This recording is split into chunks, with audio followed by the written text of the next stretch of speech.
Welcome to the narrowboat that James built. I hope you're well. Will you join me in the bow bedroom and I am going about installing the bulkhead in here and on the other side of the bathroom. Then I can install the bulkhead in the stern, and that is all the internal bulkheads, well, full height bulkheads done. It's not easy to get the sheet of 8x4 into here, but I thought it's a bit of offering up and adjusting, so I thought it was probably easier to do it in the boat than in the workshop. So I'm going to cut this out and see how it goes. I've used a template from the bathroom wall. This one's a bit different, God knows why, but it is. The height is different on the battens, so we'll have to see what issues that poses when I come to lining the ceiling. But I'm just going to cut this out, offer it up and see what it looks like. This has gone in okay, to be honest with you. There's a bit of a gap down that side, which I'm not particularly happy about, but it's going to be covered up by the bed, so you're never going to see that. It's a really nice tight fit on the ceiling and down the wall, so that's good. And obviously now this is the new width wall. Beforehand, if I put it there, I can't really move it. Oh, there you go. You'll have seen, that's the old width wall there. So that's what came out as it was. So now the new width wall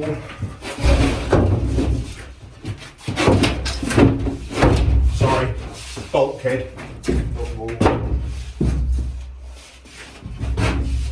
So with that in, obviously that's the same width as the bathroom, which is ideal. But this is my first gauge of what the corridor's like going between the bedroom and the saloon. Yeah, I'm happy with that.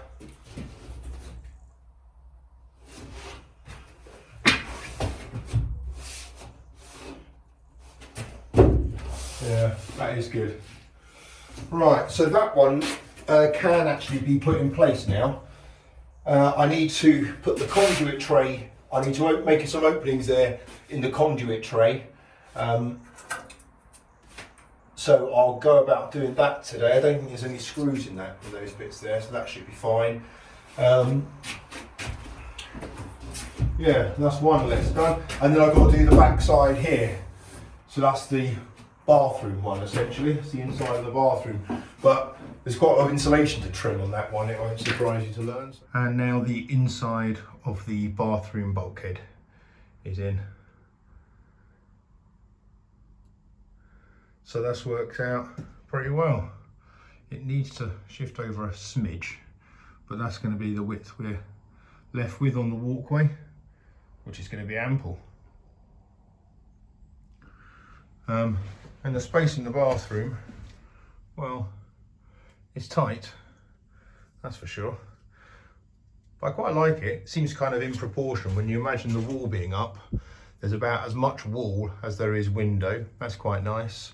And when these are painted white, or this will be the inside of the shower cubicle, so that'll have some kind of white something or other on it. That one there will be a light colour. So it will make the space look bigger once it's painted. But quite happy that the bathroom is now kind of taken shape. And I'm also happy that I've got rid of some boards, because it's nearly impossible working on a narrowboat with these boards around. Really tough. Hatches. I need to sort out these hatches. The gaps are killing me. It is so cold at night. You can see there, look, you can actually see daylight through it, or dusk light through it. It's so tough. And also that is freezing cold. Weirdly, where there's only a smidge of insulation, that's warm. And there's hardly any there. And this, where it's kind of speckled, that's not cold. That's cold. That's not cold. It's so weird. So obviously with 30 mil of that stuff, it's pretty good. But yeah, I need to put some lining on this. I think I'm just going to go for some plywood and treat it as best I can, and kind of, if in 10 years I've got to redo it, then so be it. But at least then I can mount a proper lock to it and get it mounted. In terms of the lock,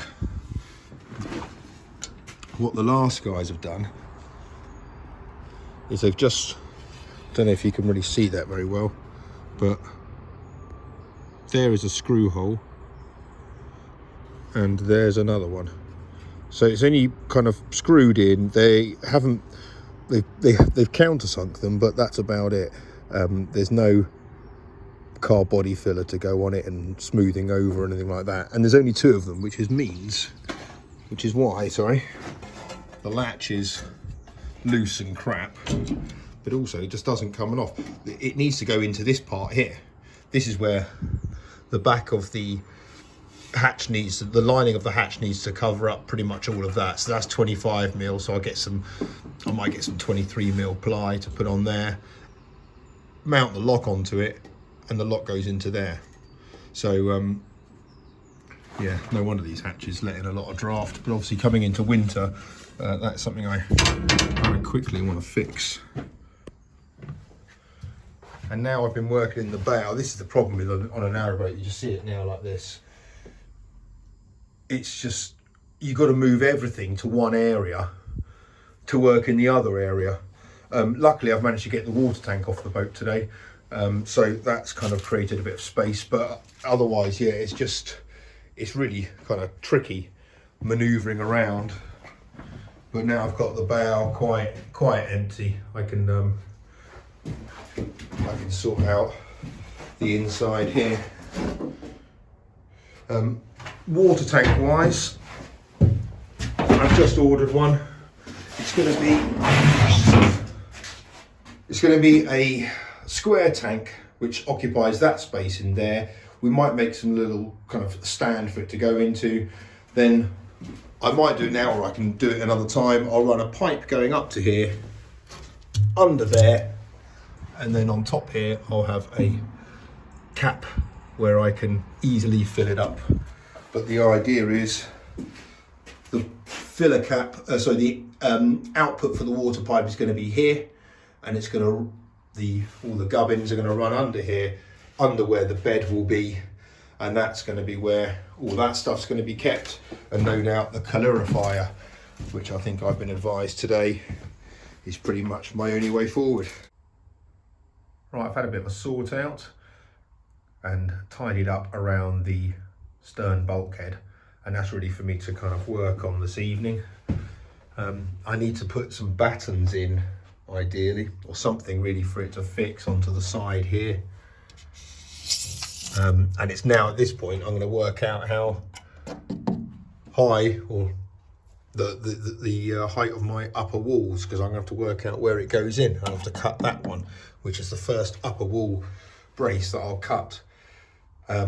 I'm thinking I'm going to bring this up to, from a height from the floor to about 950, which will allow for a work surface and then a 900 height unit. So I think it's going to be about that, and obviously that will run right through the boat, that kind of that kind of line. So immediately though, yeah, that's the next thing to tackle. And then in here, really I need to start mapping out the dinette. That's something I'm going to just look at in a bit more detail now. I've kind of got the wall up and the space. I'm just going to kind of give that a bit more consideration. Most importantly, the bit that comes out round here, really the table should be on a platform. If you put the whole thing on a platform, you're wasting a lot of space underneath the benches, because from underneath them you can put storage all the way down to the ground. But on this bit here, when you're sitting on a bench, you want your feet to be on the floor, well, an adult would.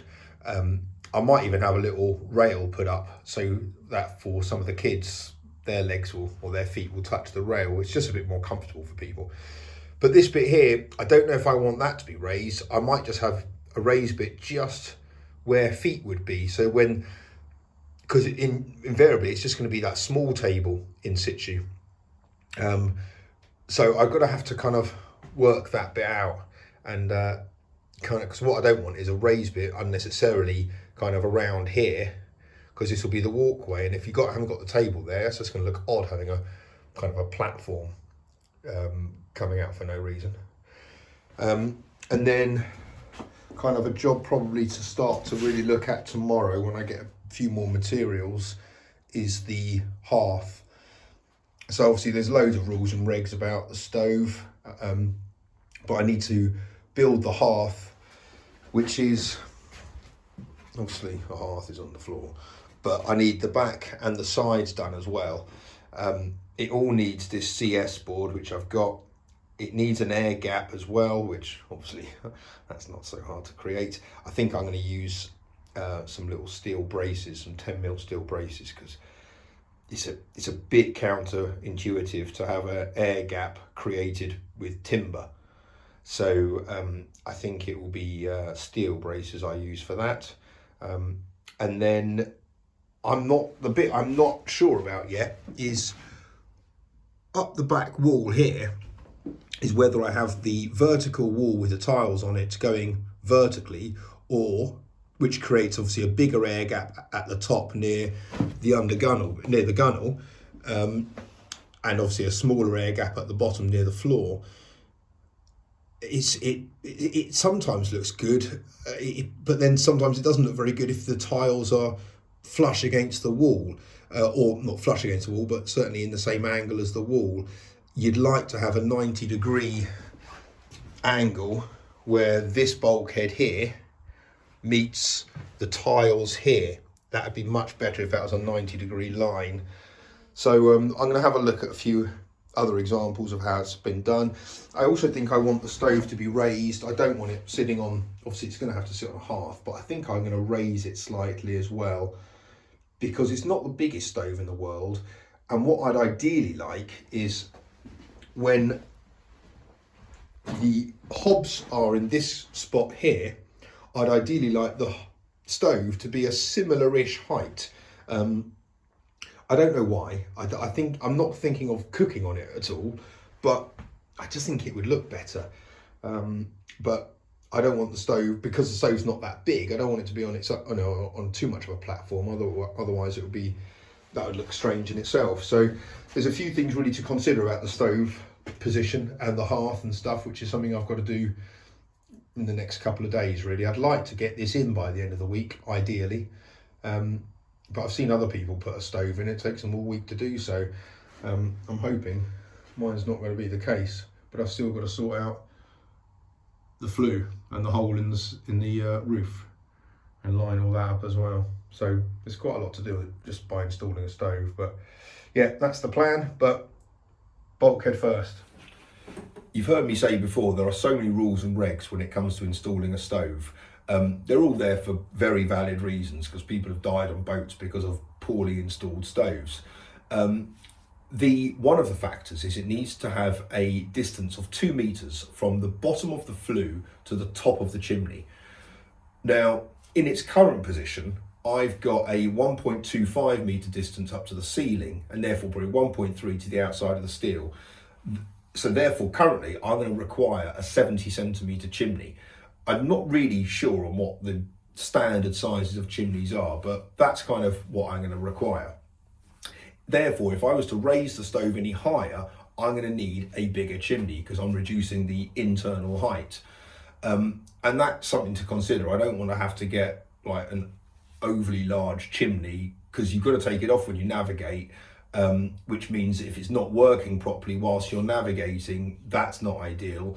Fair enough, you might have to take off some of it when you're navigating, but you don't want to reduce the whole height of it by half or something. That's not ideal at all. So it's really probably dictated to by the height of the chimney available as to where I should put my stove. But I'm thinking possibly, yeah, don't want to raise it too much. But there's loads of stuff you've got to do to install a stove. I've been out shopping today. I've got a couple of more things. So I've got some stove paint. This is for spraying onto the flue, which goes up. So that's the way for that. And I got some Geocell plumber flue. And obviously this is heat resistant, which you need everything to be heat resistant. You've seen loads of boats with tiles falling off around the hearth, around the stove. That's why. I do have a favour to ask, so if anyone knows if I can install or lay down cement tiles, that would be really useful. I've got some really nice ones. I know they should be porcelain, but is cement good? Is it like that level of heat resistance? So if you could let me know that, that'd be really handy. I've got to crack on with the bulkhead. Hope you're all well. Thanks for watching. Take care.